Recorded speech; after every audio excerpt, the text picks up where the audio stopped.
Di para sahabat itu, kaum muslimin, yang terbayang bagi mereka itu adalah infak, yang terbayang bagi mereka adalah sebuah kebahagiaan, keselamatan di akhirat yang kekal dan abadi di sisi Allah tabaraka wa taala. Semua kita boleh klaim sekarang, kamu cinta Nabi, cinta Ustaz. Cinta Nabi, cinta Ustaz. Termasuk saya, cinta Nabi, cinta. Kapan tahunya? Besok di akhirat. Maka apa kata Nabi sallallahu alaihi wasallam? Amalur rajuli biyadih. Penghasilan yang terbaik adalah pekerjaan yang dilakukan oleh seseorang dengan tangannya sendiri. Wa kullu bai'in mabrur. Dan setiap jual beli yang mabrur. Ini aktivitas ini membantu saya di akhirat atau akan menyulitkan saya di akhirat? Kalau seandainya perbuatan itu ternyata akan menyulitkan kita di akhirat kelak, tinggalkan perbuatan itu. Barakallahu.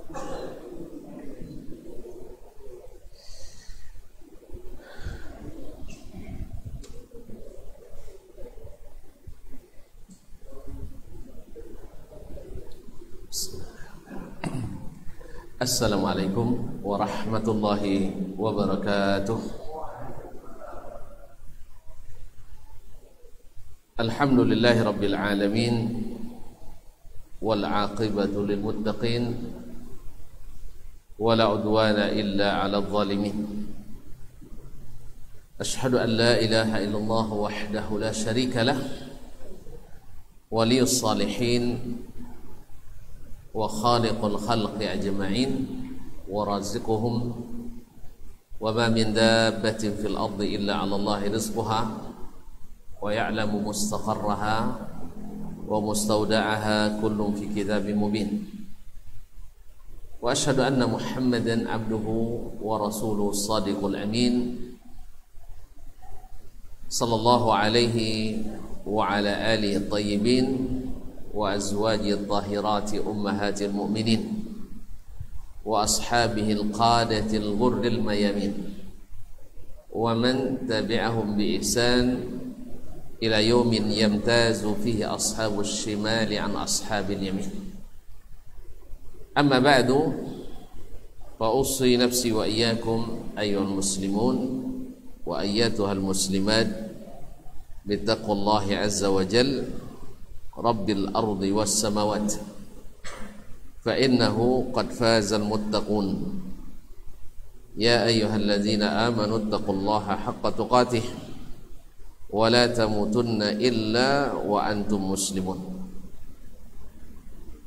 Bapak-bapak dan ibu-ibu, saudara-saudara dan saudari-saudari serta adik-adik dan anak-anak jemaah Masjid Raudhatus Shalihin Durian Sebatang, Ujung Batu, Rokan Hulu, Kota Negeri Seribu Sunnah. Masya Allah. Yang saya muliakan, saya hormati, yang saya cintai, ataupun yang menyaksikan melalui media dimanapun berada, kita bersyukur kepada Allah atas nikmat yang besar ini. Kita bisa kembali bersama di salah satu tempat yang dicintainya ini, di rumah Allah. Siapa yang berkunjung, bertamu, takkan pernah kecewa. Pasti mendapatkan sesuatu yang membuat dia bertambah iman dan bergembira. Oleh itu mari kita bersyukur kepada Allah SWT. Mudah-mudahan nikmat ini semakin lama semakin terasa nikmat di hati, sampai napas kita berhenti dengan husnul khatimah nanti. Amin ya rabbal alamin. Ma'asyiral muslimin, ma'asyiral muslimat, rahimanillah wa iyyakum. Selawat dan salam tentu tak boleh lupa untuk Nabi kita alaihi salatu wassalam, anak istri, keluarga, kerabatnya, serta para sahabat yang setia berjuang berjihad bersamanya, dan para tabi'in dan orang-orang yang mengikuti mereka dengan baik sampai hari kiamat. Amin. Selanjutnya doa kita untuk para orang tua kita, para guru, ustadz-ustadzah kita, Buya dan Umi yang telah mengajar kita, serta karib kerabat, letolan sahabat yang hidup, semoga Allah berikan taufik selalu di atas hidayah. Dan yang sudah meninggal, mudah-mudahan Allah ampuni dosanya, Allah terima amal salehnya, Allah lipat gandakan pahalanya, dan Allah liputi dengan rahmatnya, Allah lapangkan kuburannya dan diangkat setinggi-tingginya derajatnya, amin. Khususnya imam kita Syafi'i rahimahullah ta'ala, yang pada kesempatan ini kita mewarisi sebagian dari apa yang beliau tinggalkan dalam bentuk tulisan ini melalui kitabnya Ar-Risalah. Kaum muslimin dan muslimat, masih dalam bab ma abanallahu li khalqihi min fardhihi ala rasulihi tiba'a ma auha ilaih. Bab penjelasan dari Allah kepada makhluknya bahwa wajib bagi Rasulullah atau atas Rasulullah sallallahu alaihi wasallam mengikuti apa yang Allah wahyukan kepadanya. Wa ma syahida lahu bihi min ittiba'i ma umira bih, dan Allah juga sudah menyaksikan, memberikan kesaksian bahwa Nabi telah mengikuti perintahnya. Jadi Nabi diperintah dan Nabi sudah mengikuti.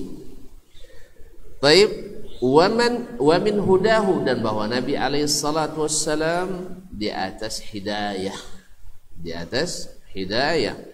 Wa ma syahida lahu min wa annahu hadin liman ittaba'ah, dan bahwa Nabi alaihi salatu wassalam memberi petunjuk hidayah kepada siapa yang mengikutinya, bukan siapa yang mengetahuinya, tidak, siapa yang mengikutinya. Kalau hanya sekedar mengetahui, maka Abu Jahal tahu, Abu Lahab paham, Abu Talib ngerti, tapi tidak mau mengikuti. Jadi mereka tidak mengikuti, maka hidayah itu tidak masuk kepadanya. Nah, siapa yang tahu hidayah dan diikutinya, itulah yang mendapat petunjuk dari Nabi sallallahu alaihi wasallam. Ma'asyiral kiram dirahmati Allah. Kemudian Imam Syafi'i rahimahullah menyebutkan beberapa dalil tentang itu. Ya, beberapa ayat yang beliau sebutkan sebelumnya sampai pada perkataan beliau, fa abanallahu an qad farada ala nabiyhi ittiba'a amri. Maka dalam ayat-ayat tersebut Allah telah menjelaskan bahwa Allah mewajibkan kepada nabinya sallallahu alaihi wasallam ittiba'a amrih, mengikuti perintahnya. Jadi Allah menjelaskan kepada kita umatnya bahwa Nabi diperintah oleh Allah atau diwajibkan oleh Allah mengikuti perintahnya. Wa syahida lahu bil balaghi bihi. Kemudian setelah Allah perintahkan, Allah juga memberikan kesaksian supaya ada bukti bahwa Nabi benar-benar sudah mengikuti wahyu yang diwahyukan kepadanya. Nah, Allah sendiri yang menyaksikan itu. Wa syahida lahu bil balaghi anhu wa syahida bihi li nafsihi, dan Nabi sendiri juga sudah mempersaksikan bahwa beliau telah menyampaikan apa yang telah diperintahkan Allah kepadanya menyampaikan. Sering Nabi sallallahu alaihi wasallam seperti dalam haji wada ketika beliau menjelaskan tentang hukum-hukum dasar, hukum-hukum utama dan pokok dalam Islam, maka Nabi katakan, hal ballaghtu, apakah aku sudah sampaikan? Qalu Allahumma na'am, mereka menjawab, benar, engkau telah menyampaikan. Maka beliau mengarah ke langit, Allahumma fashhad, ya Allah saksikanlah bahwa saya telah menyampaikan. Dan itu diulang-ulangnya sampai tiga kali. Wa nahnu nashhadu lahu bihi, dan kita pun sudah menjadi saksi pula. Karena apa yang beliau perintahkan dah sampai. Alhamdulillah. Seperti yang beliau prediksikan, bahwa agama Islam ini la yablughanna hadzal amru ma balaghal lailu wan nahar. Bahwa urusan agama ini pasti sampai kemanapun yang sampai kepadanya malam dan siang. Asal ada malam siang situ berarti sampai agama ini. Subhanallah. Berarti di permukaan bumi ini ada malam dan ada siang. Ada yang tidak ada malamnya? Hah? Tidak ada ya? Berarti sampai ke seluruh pelosok dunia. Ma'asyiral kiram dirahmati Allah SWT. Dan kita sudah menyaksikan sendiri. Alhamdulillah, Allah sediakan, Allah siapkan hamba-hambanya berupa ulama-ulama yang memelihara hadis-hadis Nabi SAW, dan sebelumnya adalah menjadi penghafal Al-Quranul Karim. Subhanallah, ini keajaiban luar biasa. Pertama, Al-Quran dijamin oleh Allah SWT terjaga dan dihafal oleh banyak kaum muslimin. Tidak seperti kitab-kitab yang lain. Kitab lain tidak dihafalkan orang. Makanya kita, Masya Allah, ada musabaqah hifdzul musabaqah hifdzil Quranil Karim. Tidak ada kita dengar musabaqah hifdzi At-Taurah, musabaqah hifdzi Al-Injil, tidak ada. Karena memang asalnya juga sudah diselewengkan. Makanya kaum muslimin dan muslimat dirahmati Allah Subhanahu wa taala, kalau kita tidak, ini keistimewaan yang Allah beri. Yang kedua, hadis-hadis Nabi alaihi salatu wassalam sampai kepada kita melalui jalur yang terang benderang. Terang benderang. Sekarang antum nak tahu Imam Al-Bukhari, kenal kan semuanya. Lalu dia riwayatkan dari misalnya dari Imam Muhammad ibn Ja'far misalnya, atau Imam siapa? Zuhair ibn Harb dan sebagainya, Ali ibn Abdul Madini dan sebagainya, semuanya jelas. Terang benderang sanadnya sampai ke Nabi alaihi salatu wassalam. Dan andainya ada pun cacat dalam riwayat, maka para ulama hadis, para nuqad, para kritikus hadis telah menjelaskan kekeliruan tersebut. Maka oleh sebab itu kita merasa nyaman bahwa Nabi telah sampai perintahnya kepada kita, seperti akan disebutkan oleh imam kita Asy-Syafi'i rahimahullah dalam riwayat berikut ini.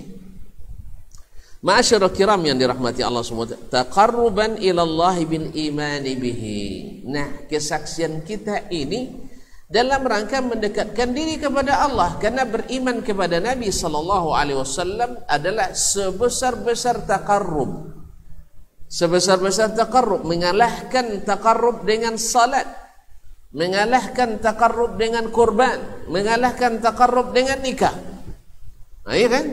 Bahwa syahadat anna Muhammadar Rasulullah adalah lebih utama dari segala itu. Maka kita menyaksikan bahwa Nabi Muhammad sallallahu alaihi wasallam telah menyampaikan apa yang karenanya Allah mengutusnya kepada kita. Jelas tuh? Ini sudah kemarin, masa tidak jelas juga? Ini tinggal mengulang nih, masa. Iya kan, tinggal mengulang nih. Kalau tidak jelas masa ulang di awal lagi. Kaum muslimin dan muslimat dirahmati Allah Subhanahu wa taala. Wa tawassulan ilaihi bi tasdiqi kalimatih. Dan dalam rangka bertawassul kepada Allah dengan membenarkan kalimat-kalimat yang datang daripadanya, kalimat-kalimat Allah SWT. Berarti kita bertawassul kepada Allah dengan kalimat-kalimat Allah SWT, karena kalimat Allah itu adalah sifatnya, maka boleh bertawassul dengan kalimat Allah Subhanahu wa ta'ala. Baik, lalu Imam Asy-Syafi'i rahimahullah ingin menguatkan bahwa segala yang dia katakan mesti ada dalilnya, karena Imam Asy-Syafi'i sendiri yang telah menanamkan pokok ilmu ini, bahwasanya qaulul alim yustadallu lahu wa la yustadallu bihi. Perkataan seorang ulama itu tak bisa dijadikan dalil, tetapi mesti dicarikan dalilnya. Jadi ketika antum dijelaskan nanti, amalan ini dilakukan Nabi tidak, diperintahkan Nabi tidak, diiyakan Nabi tidak. Baik, sahabat melakukan juga tidak, disetujui sahabat secara ijma' juga tidak. Lalu datang ulama tabi'in juga tidak. Datang orang setelahnya karena dia orang yang sangat hebat di masanya, dia buat. Lalu kita katakan enggak. Perkataan alim tidak bisa dijadikan dalil. Walaupun dia orang hebat. Apalagi bila bertentangan perbuatannya, perintahnya, fatwanya dengan sabda Rasulullah sallallahu alaihi wasallam. Disinilah letaknya perbedaan mendasar antara ahlus sunnati ahlus sunnah al-asilin yang asli dengan ahlus sunnah yang tidak istiqamah di atas sunnah Nabi alaihi salatu wassalam. Ya sebut palsu, tak mau pula kita nitikan. Ya, kalau ahli sunnah kan ada yang palsu ya. Nah, ahli sunnah yang asli adalah mendahulukan sunnah Nabi sallallahu alaihi wasallam dari perbuatan, perkataan dan fatwa siapapun dari Nabi alaihi salatu siapapun dari kalangan ulama. Karena Nabi di atas seluruh ulama. Jadi meninggalkan ulama karena Nabi bukan karena kita tidak mempelajari ilmu melalui ulama. Ini salah besar. Karena ilmu ini sekali lagi sampai kepada kita melalui ulama. Dan mereka yang mengajarkan kepada kita. Imam Syafi'i yang mengajarkan kepada kita, la yahillu li ahadin idza istabanat lahu sunnah ay yada'aha li qawli ahadin kainan man kan. Tidak halal bagi seseorang bila jelas baginya sunnah Nabi sallallahu alaihi wasallam dalam masalah apapun. Ini sunnah Nabi. Bahwa misalnya dalam masalah apa lagi? Masalah akidah, ini sunnah Nabi. Lalu kita halangi sunnah ini karena ikut pendapat ulama, maka kita telah menyalahi apa yang dikatakan oleh Imam Asy-Syafi'i dan menyalahi apa yang dikatakan oleh imamnya, Imam Asy-Syafi'i, yaitu Rasulullah sallallahu alaihi wasallam. Jelas? Jelas itu? Jadi perkataan ulama tidak menjadi dalil. Tapi perkataan ulama mesti dicarikan dalil. Kalau tidak berdalil dan ada sunnah yang tetap dengan dalil, maka kita tinggalkan perkataan ulama karena mengikuti dalil yang ada dalam Alkitab was sunnah. Beginilah kita disuruh oleh Allah, beginilah kita diperintah oleh Rasulullah, dan beginilah difatwakan oleh para ulama ahlus sunnati wal jamaah, khilafan li ahli bid'ah wal ahwa. Beda dengan ahli-ahli non sunnah dan pengikut hawa. Ma'asyiral kiram yang dirahmati Allah. Berkata Imam Syafi'i, karena dia ingin tunjukkan apa dulu buktinya Imam. Antum mengatakan begini dari saku sendiri, dari dompet sendiri, dari kocek sendiri, dari pikiran sendiri. Maka berkata beliau rahimahullahu ta'ala, akhbarana Abdul Aziz, telah memberitakan kepada kami Abdul Aziz. Siapa Abdul Aziz? Raja Abdul Aziz. Abdul Aziz ibn Muhammad ibn Abi Ubaid ad-Darawardi al-Madani, thiqatun faqih. Ya, thiqatun faqih. An Amr ibn Abi Amr, dari Amr bin Abi Amr maula Muttalib ibn Hantab al-Ansari. Dari Amr ibn Abi Amr maula Muttalib ibn Hantab al-Mazini. Adalah seorang ulama di masa tabi'in. Seorang ulama di masa tabi'in meriwayatkan Anil Muttalib ibn Hantab Al-Mazini, dari Al-Muttalib bin Hantab Al-Madini, salah seorang sahabat Nabi alaihi salatu wassalam radhiyallahu anhu, anna Rasulullah sallallahu alaihi wasallam qala, bahwa Rasulullah sallallahu alaihi wasallam berkata. Berarti Imam Syafi'i menyandarkan pendapatnya kepada hadis Nabi sallallahu, ya bilanglah sallallahu alaihi wasallam, masa gitu aja dibimbing kok. Bilang sallallahu alaihi wasallam tak bisa juga, tak pernah selawatannya. Itulah antum tidak pernah salawatan, jadi salawat pun harus diajar juga. Ada bilang nama Nabi, bilang sallallahu alaihi wasallam. Enggak saya dalam hati Ustaz, enggak cukup hati, harus lisannya bergerak lah. Namanya ucapan selawat, bukan niat selawat. Dalam hati niat itu. Tentu gara-gara niat tak boleh lafazkan, nah, itu pun dibawa pula selawat tak boleh lafazkan. Ya. Otomatis ya, bilang Nabi Rasulullah Muhammad sallallahu alaihi wasallam, rugilah kita tak selawat. Nah, ma'asyiral kiram dirahmati Allah Subhanahu wa taala, anna Rasulullah, gitu mantap. Gitu baru jos. Nah, qala, tepat bahasanya. Qala dia berkata, ma taraktu syai'an mimma amarakumullahu bihi illa waqad amartukum bih. Tak satu pun aku tinggalkan dari yang Allah perintahkan kepadamu illa waqad amartukum bih, kecuali saya sudah perintahkan. Artinya tak satu pun yang Allah perintahkan kepada kalian kecuali saya sudah sampaikan, sudah perintahkan. Berarti tidak ada lagi, tinggal tambahan belakang, tidak ada, semuanya sudah sempurna. Persis seperti kata Allah, al-yawma akmaltu lakum dinakum. Jadi kalau nak tahu perintah Allah yang Allah inginkan dari kita hamba-hambanya, baik dalam keyakinan yang harus kita yakini atau dalam ibadah yang mesti kita mendekatkan diri dengannya kepada ilahi, atau untuk bermuamalah sesama hamba Allah yang ada di atas bumi, atau bagaimana kita berakhlak yang mulia dan berbudi yang tinggi, cukup semuanya kembali kepada sunnah Rasulullah sallallahu alaihi wasallam. Ya, Nabi mengatakan ini secara umum, tidak satu pun yang Allah perintahkan kepadamu kecuali aku sudah perintahkan, dan itu lengkap dengan juknis dan juklaknya. Apa arti itu Syekh? Ini orang kantor tentunya. Juklak petunjuk pelaksanaan, juknis petunjuk teknis. Jadi kalau antum nak suruh misalnya baca la ilaha illallah di munasabah tertentu, ni juklaknya ada pada sunnah Nabi sallallahu alaihi wasallam, juknisnya ada pada sunnah Nabi sallallahu alaihi wasallam. Tapi kalau antum nak baca di waktu yang tidak tertentu, juklak dan juknisnya juga tidak ada batasan seperti yang dilakukan oleh baginda Rasulullah sallallahu alaihi wasallam. Jadi tinggal lagi mempelajarinya, kapan dilaksanakan secara khusus dengan munasabah khusus, dan kapan pula secara mutlak, dan ini semuanya sudah ada dalam sunnah Nabi alaihi salatu wassalam. Jelas? Ya, seperti imam kita ini, siapa namanya?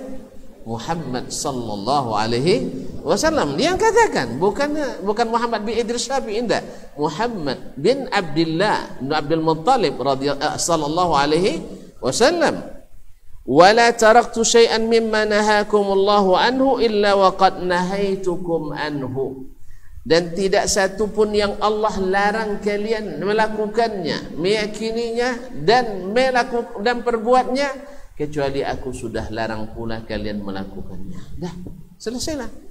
Makanya tinggal antum mempelajari apa yang ada dalam sunnah-sunnah Nabi alaihi salatu wassalam. Ma'asyiral kiram yang dirahmati Allah Subhanahu wa taala. Qala Asy-Syafi'i rahimahullah. Berkata Imam kita Asy-Syafi'i rahimahullah, "Wa ma a'lamana Allahu mimma sabaqa fi ilmihi wa khatmi qada'ihi alladhi la yurad." Apa yang Allah telah beritahukan kepada kita dari ilmunya yang sudah lalu, yang qadim, wa khatmi qada'ihi, dan keputusan hukum yang telah ditetapkannya, alladhi la yurad, yang berketetapan, yang hukum berkekuatan tetap yang tidak bisa diganggu gugat. Kan keputusan hakim tak bisa diganggu gugat, dan hakim yang sesungguhnya adalah Allah Rabbul Ardi was Samawat. Jelas? Jadi hakim yang sesungguhnya adalah Allah Subhanahu wa taala. Jadi dalam ilmu yang azali, kemudian qada'nya yang tak bisa dipungkiri dan diingkari, tak bisa dirubah. Antum bisa nolak qada Allah? bahwa tanggal sekian antum menikah. Sudah nikah belum? Sudah. Mau lagi? Takut nih, penakut. Sama. Nah, sini semua rata-rata penakut. Iya, gurunya penakut memang. Gurunya penakut lah semua. Kaum muslimin dan muslimat dirahmati Allah. Tak bisa kita tolak. Ini qada Allah Subhanahu wa taala yang sudah ditetapkannya. Min fadlihi alaihi wa ni'matihi. Karena ini merupakan karunia-Nya dan nikmatnya kepada Nabi alaihi salatu wasallam, annahu mana'ahu ayyahummu bihi ayyudillu, bahwa Nabi itu sallallahu alaihi wasallam lupa lagi tentunya, baru diingatkan dah lupa lagi.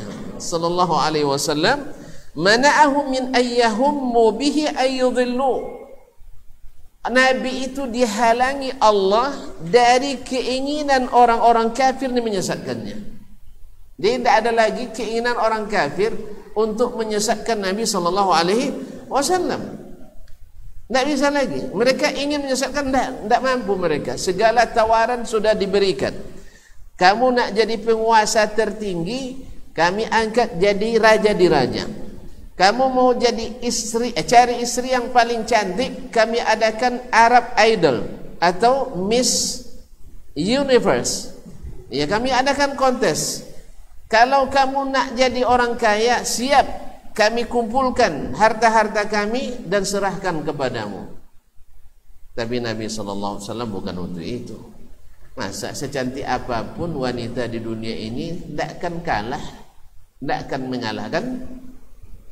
mengalahkan bidadari. Tidak akan mengalahkan bidadari. Antum tahu bidadari itu meludah dia ke laut dunia ini manis semuanya. Awak cuba meludah ke lautnya busuk semua. Coba bayangkan, meludah dia ke bumi ini, ke laut samudra yang luas itu manis semuanya. Tapi jangan risau pula antum berarti kena penyakit gula, kita sana-sana. Enggak, di akhirat di surga tak ada lagi yang sakit. Jangankan sakit haid saja tak ada. Sekarang kalau musim-musim begitu yang suami-suami ini menderita, yang satu punya. Iya kan? Iya, habis lampu merah ada lagi lampu kuningnya. Lama kadang, sampai 15 hari. Allah musta'an, kesian.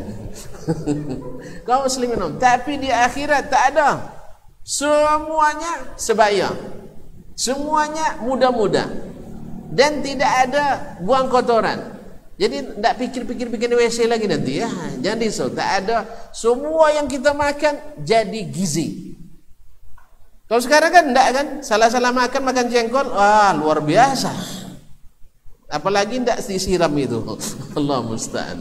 Makanya kan kalau habis makan jengkol, jangan sampai tak disiram. Ya, kurang siram saja masalah, apalagi tidak disiram. Harus bersih-bersih betul. Kalau perlu disabun itu kloset. Iya. Kaum muslimin, tapi di akhirat tak. Antum nak makan apapun makanan surga semuanya dia gizi. Oleh sebab itu dunia ini tak apa. Nabi kan dia tengok dia surga dan perjalanan Isra Mi'rajnya kan. Dia nampak dia diperlihatkan kepadanya. Coba bayang, awak membayangkan aja kalau antum serius membayangkan surga, Enggak bernafsu lagi antum di dunia ini. Cuman kan kita jarang yang serius, itu masalahnya. Kan jarang yang serius. Paling-paling pas sedang salat sujud itu 2 detik itu aja lah seriusnya. Nangis waktu itu. Lepas assalamualaikum warahmatullah, assalamualaikum warahmatullah, nampak orang lintas. Lupa sama bidadari. Allah musta'an. Belum serius kita kaum muslimin. Serius ini. Saya mengatakan serius bahwa kita belum serius. Yang serius itu seperti apa? Coba bayangkan. Utsman radhiyallahu anhu datang perdagangannya dari Syam, 100 ekor onta. Ada perintah jihad. Dia tidak hitung dulu berapa modalnya, berapa untung, berapa rugi kan? Tidak. Dia dengar Rasulullah kan mengambil untuk jihad, seperlu infak, dia katakan semuanya fisabilillah. Wak buka kini donasi semuanya. Nah, ada kita belum serius, termasuk saya. Makanya tidak nampak cantiknya beda dari itu. Kaum muslimin dan muslimat dirahmati Allah SWT. Serius-serius sedikit lah. Untung ada sedikit serius. Kalau sempat mengerling, ya sempat dia nongol mengerling ke permukaan bumi, terbakar semua. Tapi hari itu kita punya imun yang kuat. Jadi makanya hukum surga dengan hukum dunia berbeza. Besok kan antum berenang di Sungai Madu, ya tak? Kalau coba antum berenang Sungai Madu sekarang, lengket-lengket kan? Besok enggak, semuanya bersih. Berenang di Sungai Susu, semuanya pokoknya indah lah. Kalau enggak percaya, ayo kita masuk. Ya, upayakan dengan sekuat yang antum bisa. Ya, pertama akidahnya wajib kokoh dengan bahan asli yang turun dari langit. Jangan ambil bahan dari Yunani. Yunani dah rusak ke negaranya kan? Dah runtuh negaranya kaum muslimin muslimat, ya. Karena terlalu banyak berpikir. Kalau boleh saya katakan yang banyak itu bukan berpikir, beramal. Meminjam perkataan salah seorang pengusaha sukses di Indonesia. Siapa nama Muhammad? Acu Bob. Siapa? Yang orang kaya-kaya paham dia. Saya orang miskin-miskin tidak paham. Kaum muslimin ada dia bilang, Indonesia ini kenapa jarang yang berhasil katanya? Karena terlalu banyak profesor yang ahli pikir kan? Sedikit yang ahli kerja. Jadi berpikir tidak menyelesaikan masalah, tapi bekerja banyak selesai masalah. Jadi kita beragama juga seperti itu. Jangan, Nabi tak nyuruh kita banyak berpikir dalam agama ini, tapi disuruhnya bagaimana banyak beramal. Cukup berpikir untuk beramal, jangan berpikir untuk tidak beramal. Ini enggak, Bapak Carol katanya, gaji tetap besar, awak enggak bekerja katanya. Makanya pandemi dapat. Kaum muslimin dan muslimat dirahmati Allah. Itu yang dipikirnya, kerja dikit, pahala banyak. Enggak, kita disuruh untuk beramal, bukan untuk banyak berpikir untuk tidak beramal. Ma'asyiral kiram dirahmati Allah SWT. Kita lanjutkan. Wa a'lamahu annahum la yadhurrunahu min syai'. Dan Allah beritahukan ke Rasulullah sallallahu alaihi wasallam sebuah garanti, jaminan dari Allah Subhanahu wa taala bahwa mereka tak akan bisa mendatangkan mudarat kepadanya. Janji Allah Subhanahu wa taala. Tapi perang dengan mereka ada. Tapi mereka tidak akan bisa melenyapkan Nabi alaihi salatu wassalam. Wa fi syahadatihi lahu. Nah, di dalam kesaksian Allah buat Rasulullah sallallahu alaihi wasallam bi'annahu yahdi ila siratin mustaqim, bahwa beliau membawa atau menunjukkan ke jalan yang lurus, siratillah, jalan Allah. Jalan lurus itu adalah jalan Allah.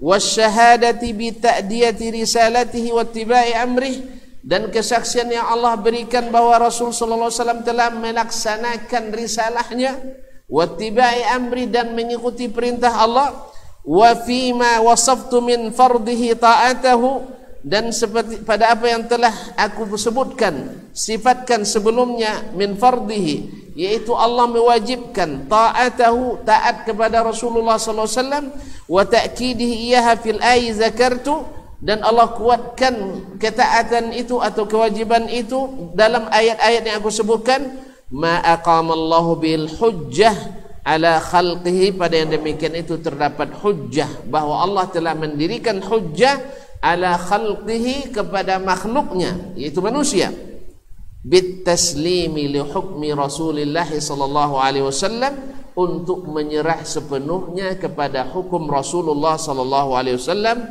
wattiba'i amrih, dan mengikuti perintahnya. Ulang boleh, agak panjang ni kena. Yaitu Allah menyaksikan bahwa Rasulullah memberi petunjuk ke jalan yang lurus.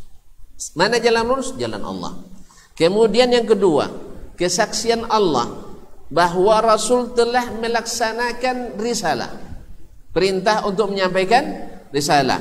Yang ketiga, bahwa Rasul sallallahu alaihi wasallam telah mengikuti perintah Allah Subhanahu wa taala.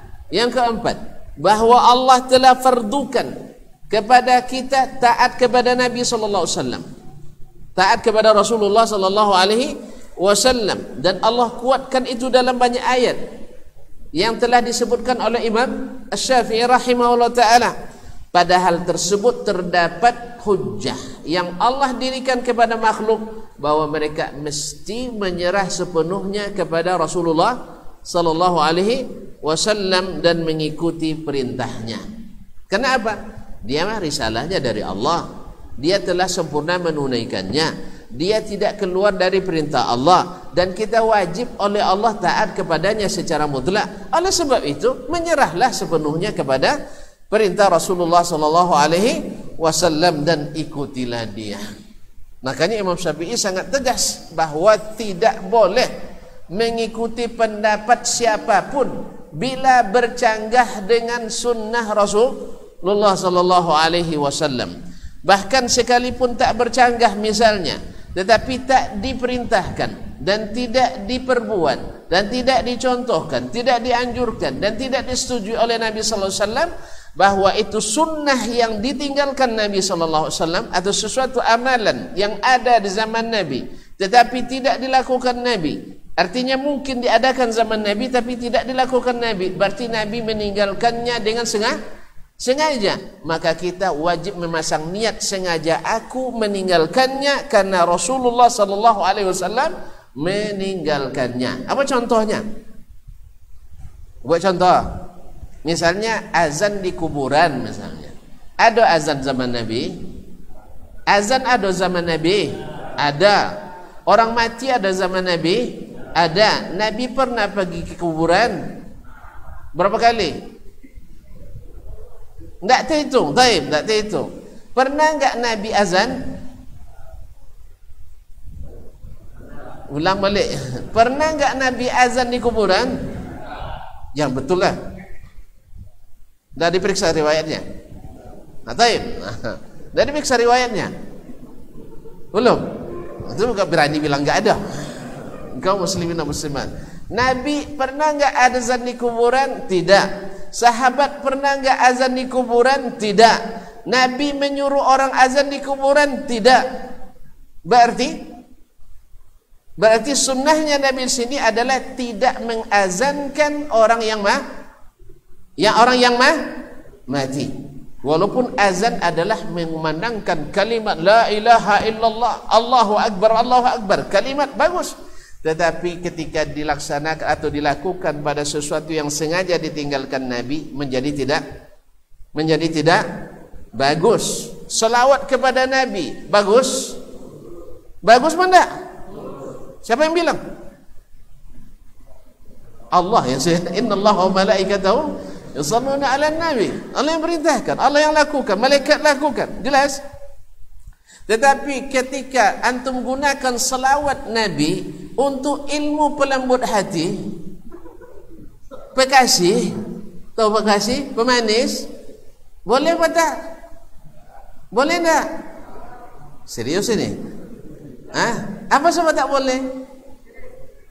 Karena menggunakan sesuatu bukan pada tempatnya. Atau untuk ilmu kebal. Masya Allah, saya ikut perguruan tu Ustaz, disyaratkan setiap hari minimal selawat 1000 kali supaya saya kebal. Boleh apa enggak? Antum memang serba haram semua antum ni. Pada serba haram semua, serba bid'ah semua antum ya. Kaum muslimin dan muslimat dirahmati Allah SWT, bahwa ilmu itu, kebal senjata itu dibutuhkan tak di zaman Nabi seharusnya?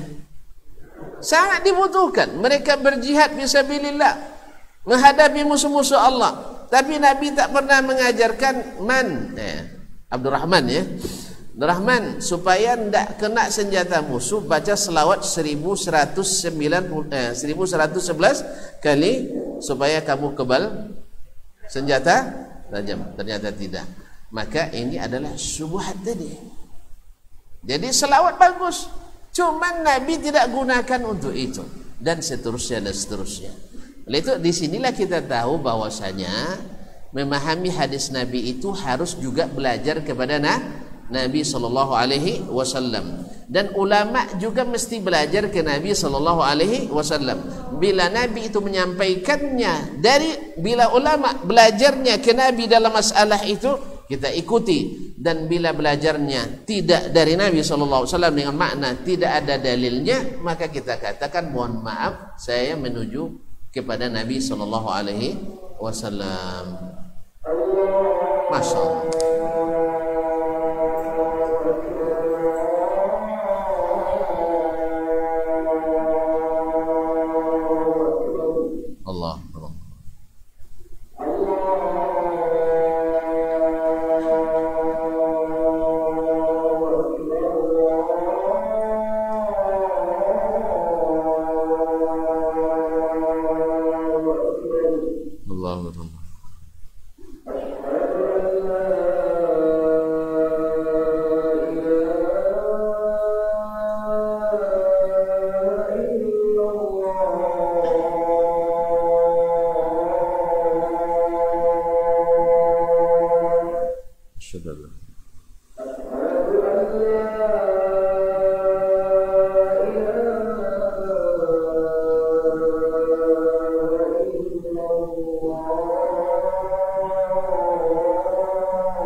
Masyarul muslimin, masyarul muslimat, hafizanillah wa iyyakum. Qala Asy-Syafi'i, setelah beliau mengatakan bahwa kalau demikian halnya Nabi sallallahu alaihi wasallam menunjuk jalan yang lurus, jalan Allah. Kemudian Rasul sudah disaksikan oleh Allah telah menyampaikan risalah.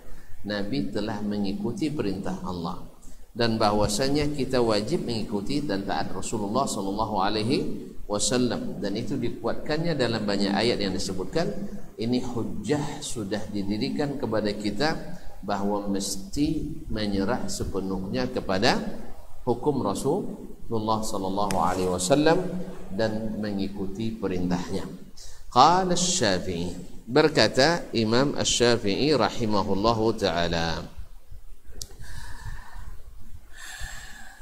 wa ma sanna Rasulullah sallallahu alaihi wasallam fi ma laysa lillahi fi hukmun fa bi hukmillahi sannah.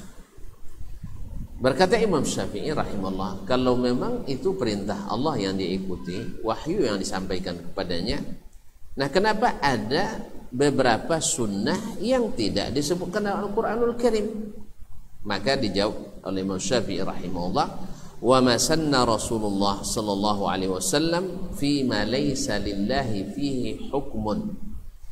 Apa yang disunnahkan oleh Rasulullah sallallahu alaihi wasallam dari masalah yang tidak ada hukum dari Allah tabaraka wa taala, maksudnya Al-Qur'an. Tidak ada secara teks dalam Al-Qur'an hukum yang menjelaskan itu, tapi hanya ada dalam sunnah Nabi sallallahu alaihi wasallam.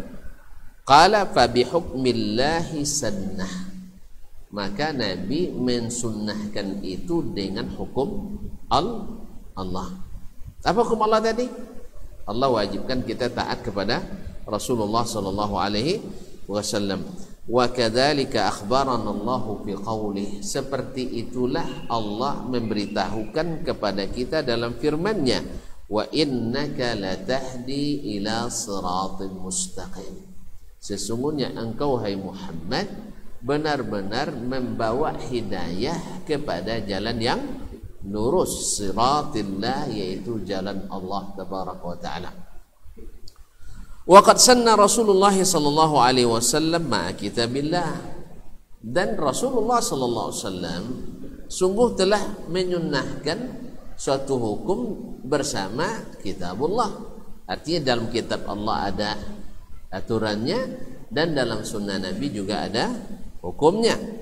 Fi ma laysa fihi bi'aini nassu kitab. Walaupun secara tekstual tidak ada di dalam Al-Quranul Karim, tidak ada dalam Quranul Karim, tapi secara hukum umum ada dalam Al-Quranul Karim. Nabi SAW yang jelaskan. Wa kullu ma sanna Rasulullah wa kullu ma sanna faqad alzamana Allah tiba'ah. Maka semua yang Rasulullah SAW sunnahkan, baik yang ada nasnya dalam Al-Quran atau tidak ada nasnya dalam Al-Quranul Karim, Allah subhanahu wa ta'ala telah melazimkan kepada kita mengikutinya, mewajibkan kepada kita mengikutinya. Wa ja'ala fittibaihi ta'atahu. Dan Allah jadikan mengikut Rasul itu sebagian dari ketaatan kepada Allah, kepadanya, yakni kepada Allah tabaraka. Siapa yang tidak taat ke Rasul berarti tidak taat kepada Allah tabaraka wa ta'ala. Naam. Wa fil unudi an ittibaiha ma'siyatahu allati lam ya'dzir biha khalqan. Dan berpaling atau ingkar daripada mengikut sunnah Rasulullah sallallahu alaihi wasallam termasuk maksiat yang tidak boleh dilakukan dan tidak ada uzur yang Allah berikan kepada makhluknya. Diulang lagi, bahwa Allah jadikan taat kepada Rasulullah sallallahu alaihi mengikut Rasulullah SAW adalah taat kepada Allah sendiri, dan Allah jadikan bahwa tidak mengikut Rasulullah SAW adalah maksiat kepada Allah yang tidak bisa diterima alasan apapun oleh Allah SWT dari makhluk. Kamu kenapa tidak ikut Rasulullah? Tidak bisa terima apapun alasannya. Saya tidak ikut Rasul sebab saya punya imam sendiri. Imam saya tidak kan di dalam bahasa kita tidak semazhab dengan Rasulullah SAW. Imam saya mengatakan begini, maka saya kan disuruh ikut imam. Siapa yang nyuruh kamu? Allah menyuruh kita mengikut Rasulullah SAW. Dan imam-imam kita semuanya wajib ikut Rasulullah SAW. Bila mereka ulama itu, mereka kan warasatul anbiya, pewaris Nabi, berarti harus ada warisannya. Kalau dia ulama tapi tak ada tunjukkan warisannya, maka tidak bisa diterima. Mana warisan tu? Ini bukan warisan Nabi, ini dari ulamanya. Makanya kaum muslimin dan muslimat dirahmati Allah, ijtihad ulama itu dibagi oleh Nabi alaihi salam. Yang namanya ijtihad ada benarnya, ada salahnya. Siapa yang tahu? Ya ulama juga. Dari mana mereka tahu? Dari a'lamul ulama, ulama yang paling alim, yaitu Rasulullah sallallahu alaihi wasallam. Jadi kalau ada yang bilang antum kalau langsung ke Rasulullah tidak pakai ulama, siapa pula yang tidak pakai ulama? Ya, ada orang bikin fitnah kadang-kadang, oh itu orang Wahabi itu langsung ke Rasulullah nih. Yang selalu bilang tuh tuan yang bilang itu katanya Syekh bertemu Rasulullah katanya. Awak tidak pernah klaim itu doh kan? Yang sering mengklaim Syekhnya bertemu Nabi SAW ya orang-orang itu. Ini dia yang bilang bahwasanya Syekh kami menceritakan bahwa Syekhnya si fulan dan si fulan pernah berdebat dalam suatu masalah hadis, yang satu bilang sahih, yang satu bilang tidak sahih. Selesai salat Isya dia masuk ke masjid, ke kuburan Nabi SAW. Nabi bangun dari kuburannya, lalu dia bilang, kamu yang kamu bilang itu salah, kawan kamu yang benar. Lalu dia lari mencari temannya itu. Subhanallah, dulu Abu Bakar dan Umar banyak masalah umat, masalah besar dihadapi, tidak pernah nanya ke Rasulullah SAW langsung. Tiba-tiba yang tidak tahu itu cenderungannya tiba-tiba bertemu Rasulullah SAW. Awal alhamdulillah tidak pernah mengklaim belajar langsung ke Rasulullah SAW. Tetapi yang kita katakan adalah belajar kepada para ulama, dan ulama itu kita minta, kalau memang tuan adalah pewaris Nabi, tolong tunjukkan mana warisannya. Kalau dia bisa buktikan ni warisannya, kita ahlan wa sahlan wa marhaban. Tapi kalau tidak ada pada dia, kita cari ulama yang lain yang mewarisi apa yang tunjukkan warisan Nabi SAW. Apa warisan Nabi? Al-Quran dan Sunnah. Tunjukkan Qurannya, tunjukkan Sunnahnya. Oh enggak, ini sunnah, ini ayat ini bisa tafsirkan menurut ulama begini. Enggak, ayat ini sudah ditafsirkan dulu oleh baginda Nabi SAW dengan tafsiran yang sempurna. Juklak dan juknisnya sudah ada. Nah, tunjukkan mana petunjuk takdir dan yang sudah ditunjukkan Nabi SAW. Karena antum sudah melaksanakan kegiatan khusus dengan ayat ini. Tapi kalau kegiatan umum silahkan.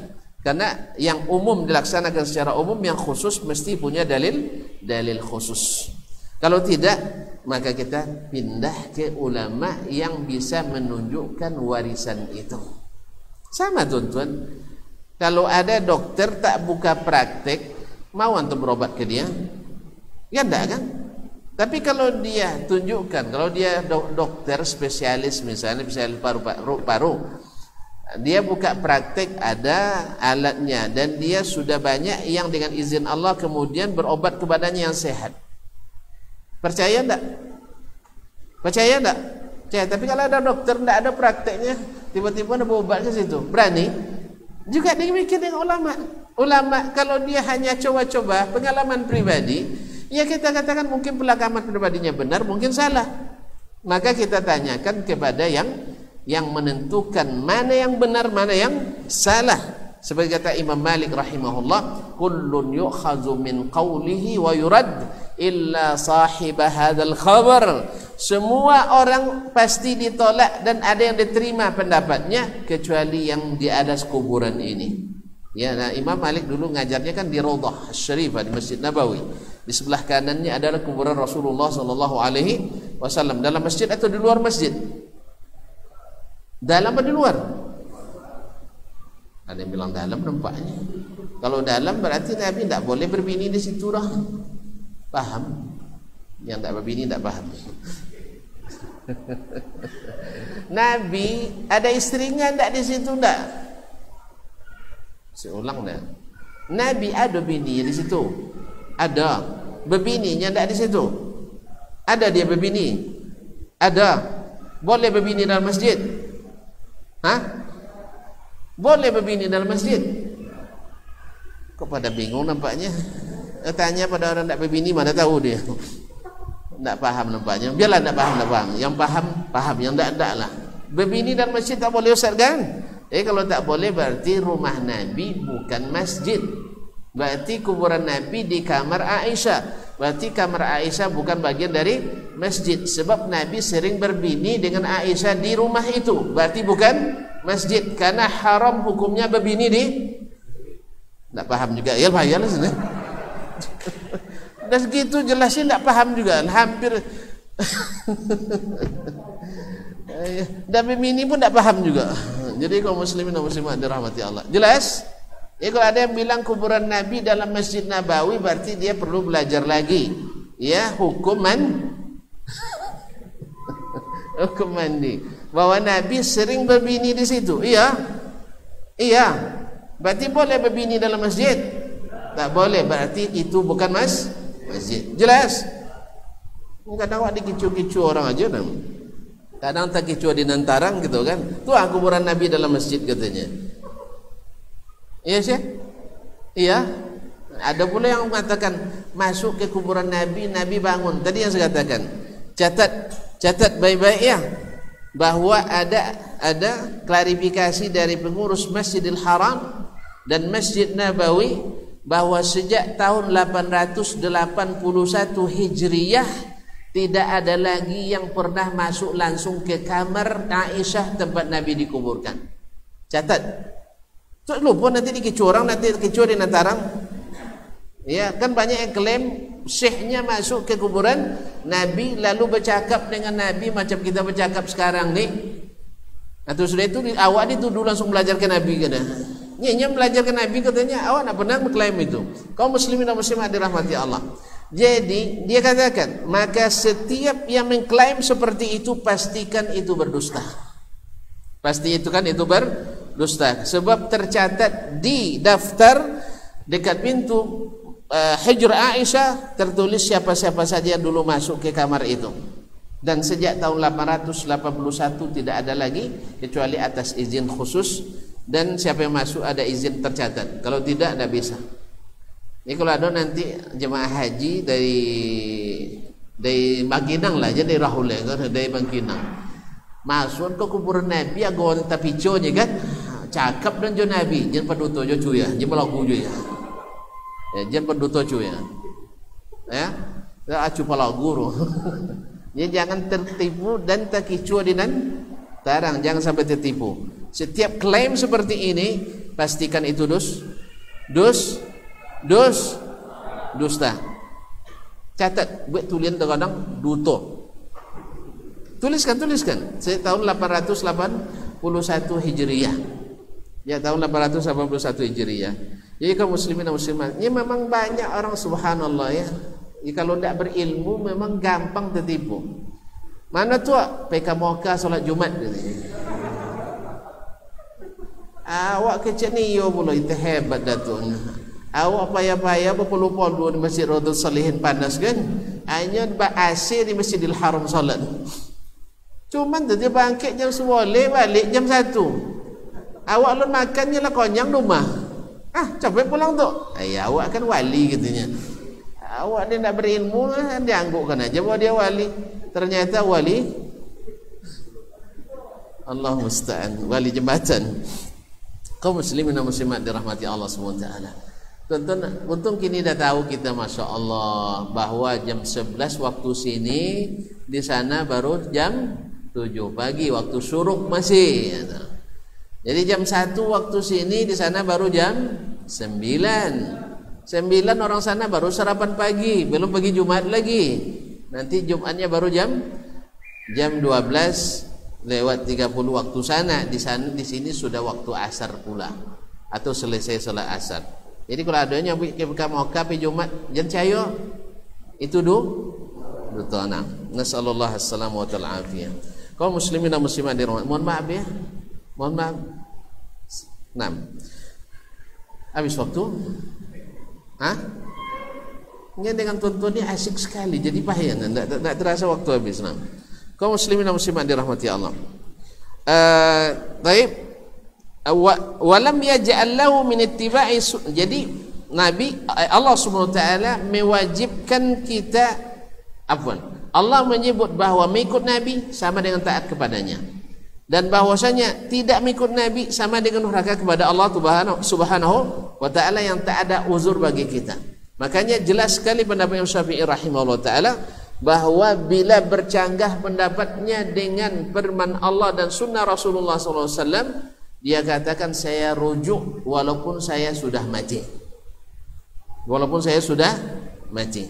Maka tidak ada kewajiban taat mutlak kecuali kepada Allah dan Rasul sallallahu alaihi wasallam. Tapi bukan pula berarti kita mengklaim bertemu Rasulullah langsung. Tidak. Kita semuanya melalui para ulama. Hadis-hadis itu sampai kepada kita melalui para ulama, dan Al-Quran sendiri juga kita pelajari melalui para ulama. dan masing-masing Allah berikan sesuai dengan porsi yang Allah inginkan untuknya. Ada yang diberikan yang sahih-sahih saja, ada yang diberikan sebagian sahih semakin batil, ada pula yang dominan batilnya daripada sahihnya. Tergantung dari sumber mana antum ambil.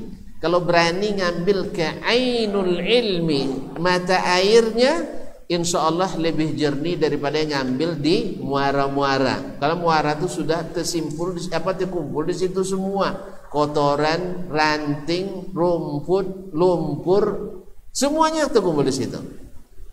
Makanya semakin kehilir semakin kehilir semakin keruh, semakin ke hulu semakin enggak jadi selesai kita malam ini. Sungai itu semakin kehilir semakin salah. Dengan ngantuk nampaknya. Semakin kehilir semakin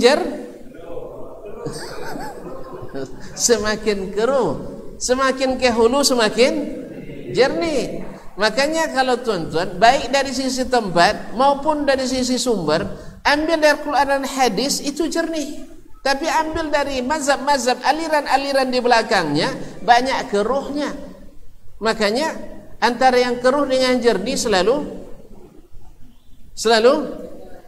harus menjauh. Apa sebab? Sebab yang jernih pun bila dekat yang keruh akan keruh. Paham tak Syekh? Antum kalau biasanya menghindar, ini pakaiannya lodah, tahu lodah? Ledah, tak tahu juga. Kotor, taib. Ini pakaiannya bersih. Yang menghindar biasanya yang berpakaian kotor, yang berpakaian bersih. Serius Selalu yang menghindar yang berpakaian bersih. Maka wajarlah dalam menuntut ilmu pun yang biasa menuntut yang bersih, menghindari yang kotor-kotor. Orang yang biasa makan yang halal pasti menghindari yang haram, betul? Tapi yang biasa makan yang haram tidak menghindar dari yang halal. Sang haram saya makan, apalagi yang halal katanya. Jelas? Makanya selektivitas orang yang berilmu jernih lebih tinggi daripada orang yang berilmu keruh. Makanya kalau ada yang bilang antum selektif sekali cari guru, ya memang saya suka yang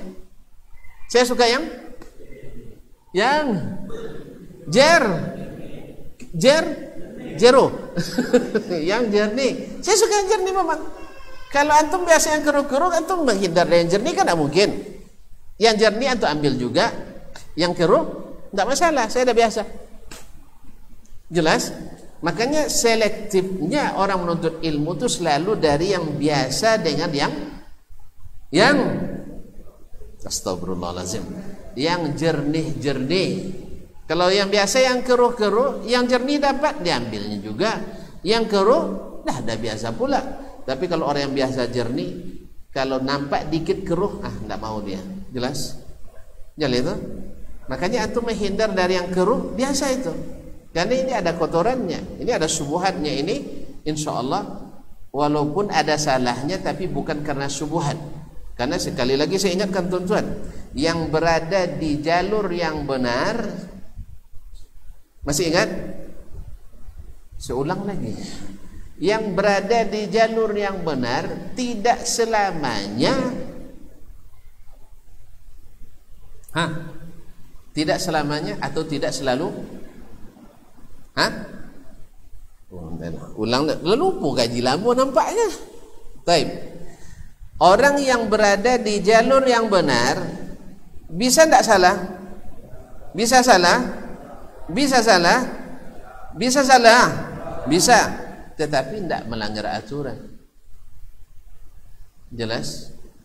Misalnya orang berada di jalan tol lapang, tapi mungkin dia masuk di jalur lambat, padahal jalannya kencang, tertabrak orang. Orang kan jalur, kalau 3 jalur, jalur ini lari 60 paling cepat kan, ini 80 paling cepat, ini 120 paling cepat. Antum ambil 120 di jalur kiri, tertabrak orang. Jelas? Akan banyak juga kita yang macam tu, baru ngaji 2 hari sudah menyalahkan ustaz, kayak gitu. Rupanya Ustaz Dasman itu ya enggak sunnah orangnya, kenapa? Berkawan sama Ahmad katanya, berkawan sama Ahmad. Padahal Ustaznya diikutinya berkawan sama lebih macam lagi, Allah musta'an. Jadi ini yang masalah, yaitu baru ngaji 2 hari sudah jadi imam tertinggi yang bisa yang bisa mengeluarkan ini, memasukkan ini ke dalam manhaj. Ini kekeliruan. Jelas? Jelas toh? Ya, maka datang kadang-kadang anekdot yang dibuat orang, Rabu ngaji, Kamis panjangkan kumis, panjangkan jenggot, Jumat potong celana, Sabtu berfatwa.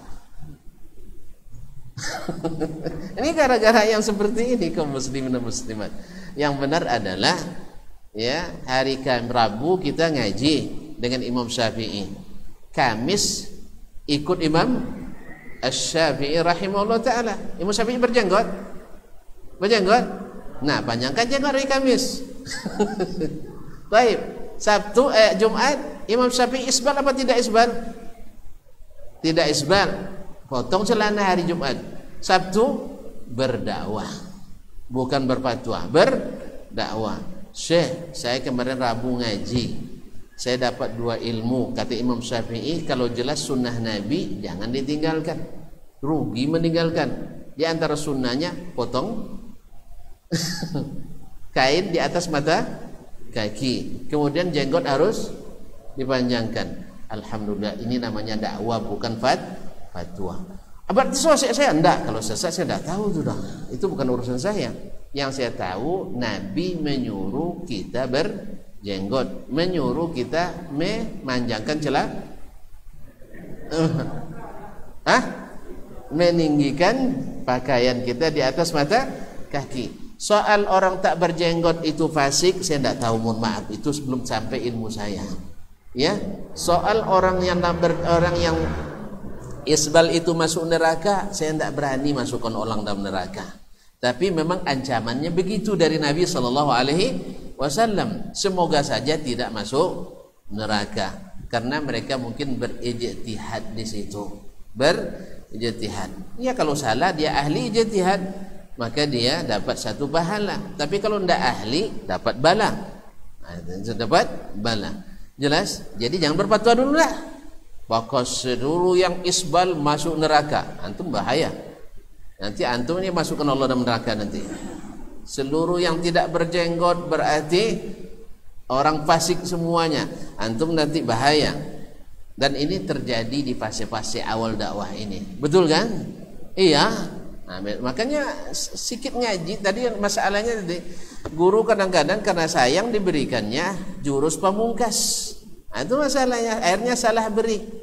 Ini rasa-rasanya udah bagus jurusnya, padahal masuk dasar masih ban putih lagi, masih ban putih. Orang jurus pamungkas itu sudah dan 5 kadang baru dikasih jurus pamungkas. Ini enggak, baru ban putih sudah diberi hajar-hajar dan sebagainya. Akhirnya salah hajar dia, Allah musta'an. Jelas ya? Jadi yang benar, di jalur benar bisa saja terjadi pelanggaran-pelanggaran. Itulah kelemahan manusia. Itulah kelemahan manusia. Kadang nak kencang, kadang nak injak rem terinjak gas. Iya tak? Ah, lampu merah kan remnya dia. Pas diinjak terinjak gas. Saya pernah ngajar beberapa orang ustaz naik mobil di Madinah. Iya. Saya bilang, cucu, lampu merah, tekan apa? Tekan rem. Dia kan masih apa kan? Tekan gas. Depan ada polisi. Untung polisi sedang memeriksa orang. Kalau tidak tangkap saya dan dia sekali. Ini kaum muslimin dan muslimat. Jadi untung beberapa kali ada lagi ngajar dokter juga sih. Ya, orang Indonesia. Pas apa? Subuh-subuh kan mengajar. Di jalan yang benar, tiba-tiba orang melintas, tiba-tiba orang melintas dari masjid kan, pulang dari masjid. Saya bilang, awas, ada orang melintas. Tekan gas, tekan mau menekan rem, tekan gas. Masih koke lah orang tu lari. Masih koke. Iya, awalnya dia berjalan biasa, akhirnya melihat mobil tambah kencang. Harusnya tekan rem tapi tekan gas. Ini kan biasa terjadi, apalagi bagi pendatang baru, para yang masih baru berlatih. Oleh sebab itu yang masih berlatih mesti berhati-hati ekstra. Dan yang melatih juga jangan salah dalam berikan jurus. Iya, bawa belajar naik mobil sehari bawa ke jalan tol langsung kan, itu bahaya. Lari 120. Allah musta'an. Jadi oleh itu kaum muslimin dan muslimat dirahmati Allah, maka mengikuti Nabi alaihi salatu wassalam adalah harga saya bilang harga hidup, tidak harga mati. harga hidup yang menghidupkan. Allah musta'an. Walam yaj'alahu min ittiba'i sunani Rasulillah sallallahu alaihi wasallam makhrajan. Tidak ada jalan keluar untuk meninggalkan mengikut sunnah Rasulullah sallallahu alaihi wasallam. Ini pondasi utama dalam ilmu ini.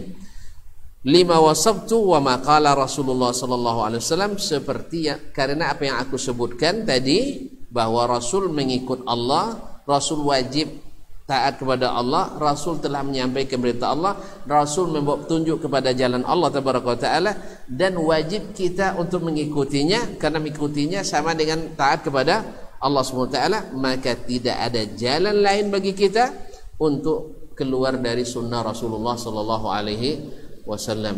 Kalau ini sama-sama didakwahkan oleh seluruh kaum muslimin, insyaallah persaudaraan, persatuan, kesatuan, kebersamaan itu akan terjalin. Tapi mudah-mudahan semakin lama semakin mengkristal ini, semangat ini, seperti kata Imam Malik rahimahullah, tidak akan baik akhir umat ini kecuali dengan apa yang awalnya baik, yaitu dengan kitabullah dan sunnah Rasulullah sallallahu alaihi wasallam, bukan dengan pemikiran barat dan timur, bukan pemikiran utara dan selatan, bukan dengan budaya lokal dan tempatan, tetapi dengan kalimat la ilaha illallah Muhammadur Rasulullah, beriman sepenuhnya dengan apa yang datang dari Allah dan mengikut dengan sesungguhnya kepada Rasulullah sallallahu alaihi wasallam. Masyaallah kiram dirahmati Allah SWT. Kemudian beliau akan sebutkan lagi dalil tentang itu, dan tetapi karena waktu yang membatasi, insyaallah kita bertemu lagi pekan pertama bulan depan. Jadi bukan pekan depan, pekan pertama bulan hadapan, insyaallah taala. Sampai jumpa kembali, semoga antum tidak lupa lagi. Jadi ingat tadi itu ya, tidak lupa lagi. Demikian, terima kasih. Saya kira sangat jelas. Sangat jelas. Ya, sangat jelas kan? Maka oleh sebab itu tak ada pertanyaan. Wallahu taala alam. Wa sallallahu ala nabiyyina Muhammad wasallam. Antum sedih tidak ada pertanyaan? Tanyalah apa? Ada yang boleh tanyakan? Silakan. Apa? Cara mengkreditkan orang tidak boleh sih.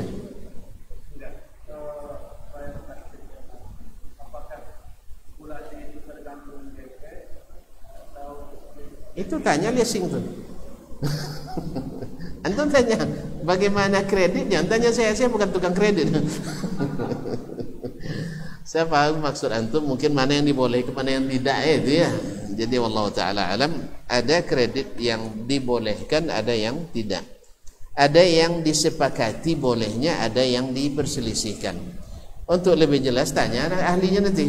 Saya hanya secara hukum umum saja. Satu, sepakat mengatakan boleh bila seandainya ditentukan akadnya dari awal. Ya, kalau antum bilang kalau kredit sekian, kemudian kalau kontan sekian, iyalah saya terima. Tapi tidak ditentukan mana yang diterimanya, itu tidak sah. Antum harus tentukan saya dengan harga kredit. Dah, saya beli dengan dia sendiri tadi saya.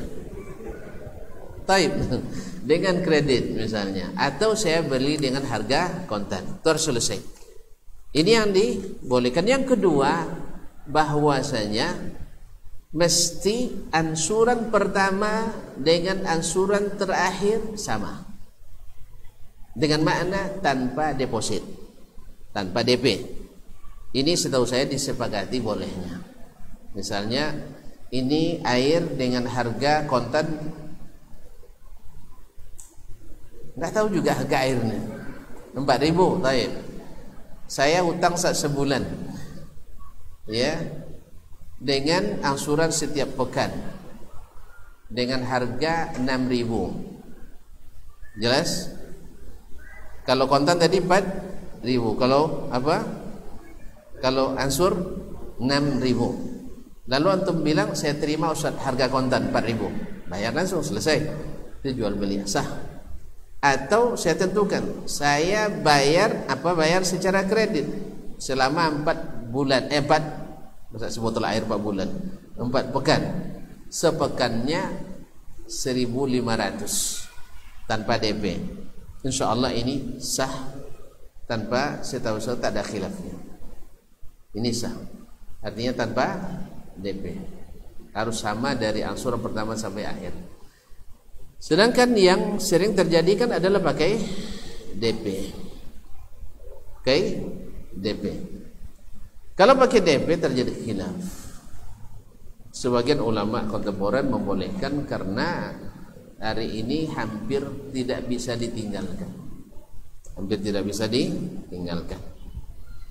Maka mereka membolehkannya, tapi juga dengan catatan-catatan. Satu, tidak ada riba di dalamnya, dan tidak ada unsur pertipuan dan syarat-syarat yang lain, dan tidak ada kezaliman di dalamnya, dan tidak ada penalti. Tidak ada penalti.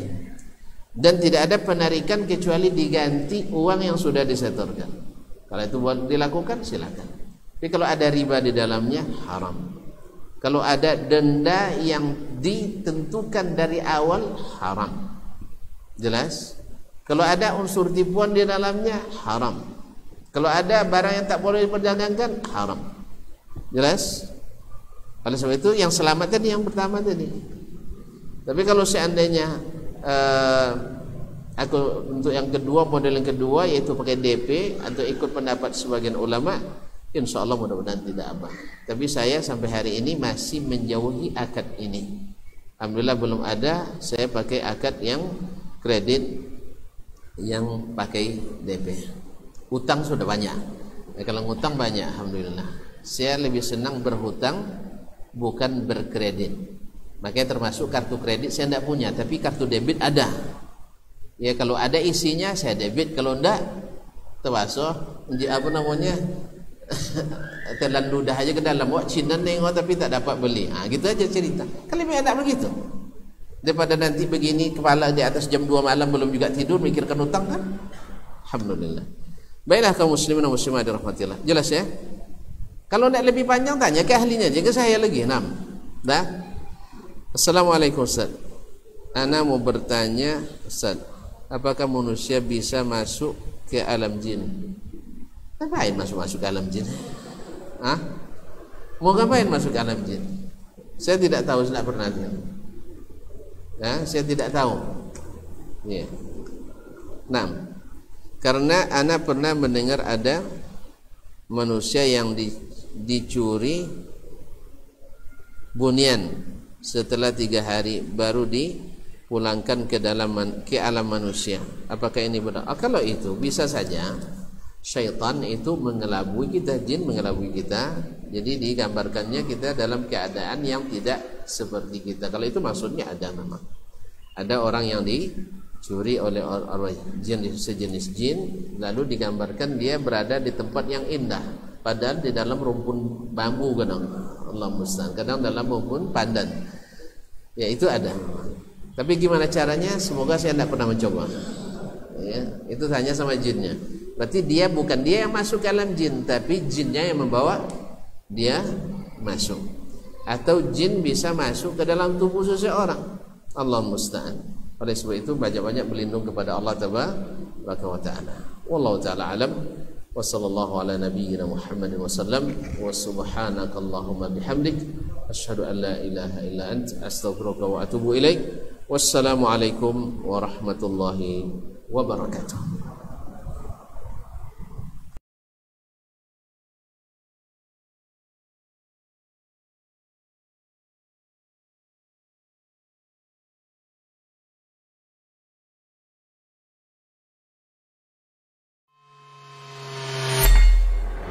Di para sahabat itu kaum muslimin Yang terbayang bagi mereka itu adalah infak. Yang terbayang bagi mereka adalah sebuah kebahagiaan, keselamatan di akhirat yang kekal dan abadi di sisi Allah Tabaraka wa Ta'ala. Semua kita boleh klaim sekarang. Kamu cinta Nabi? Cinta Ustaz. Cinta Nabi? Cinta Ustaz. Termasuk saya. Cinta Nabi? Cinta. Kapan tahunya? Besok di akhirat. Maka apa kata Nabi SAW? Amalur rajuli biyadih. Penghasilan yang terbaik adalah pekerjaan yang dilakukan oleh seseorang dengan tangannya sendiri. Wa kullu bai'in mabrur. Dan setiap jual beli yang mabrur. Ini aktivitas ini membantu saya di akhirat atau akan menyulitkan saya di akhirat. Kalau seandainya perbuatan itu ternyata akan menyulitkan kita di akhirat kelak, tinggalkan perbuatan itu.